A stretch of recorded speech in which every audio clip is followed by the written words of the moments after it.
I'm WritingMime, aka Brista Drake, the author of Remedy for Memory, and I'll link my channel right here if you want to go check it out. My uploading days will be Monday, so I get to start the weeks off. Yay!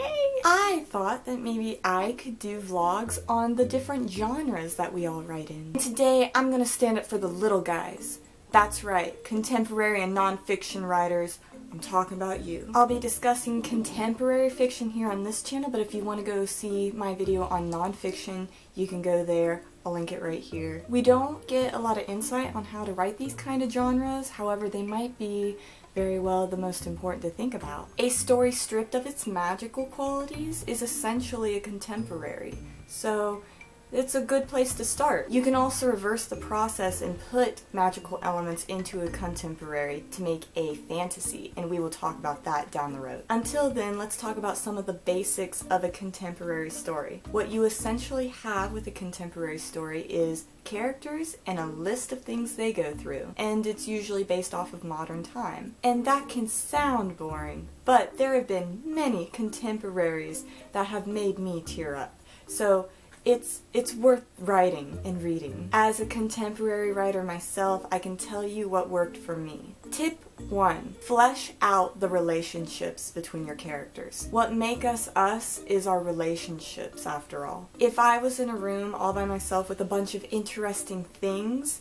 it wouldn't be as entertaining as if I was in a room with someone else. A really good place to start building a character would be to show those first impressions with other characters. It's vital to show those reactions. Tip 2. Give a person characteristics. What would you find in that room that they were in all by themselves? If you came into my room and you found CDs, a lighter, and a computer, what would you assume? Depending on the reader, they might think that I like music, I'm a smoker, and I'm tech savvy. Tip 3. Combined relationships with characteristics in an understandable way. In Castaway, Tom Hanks has two main relationships. The first is with his longtime girlfriend, who he sometimes does not have time for. In his personal room, he will keep his cell phone, meaning that his characteristic is that he's a workaholic. The readers are interested and focus on the neglected relationship between the two.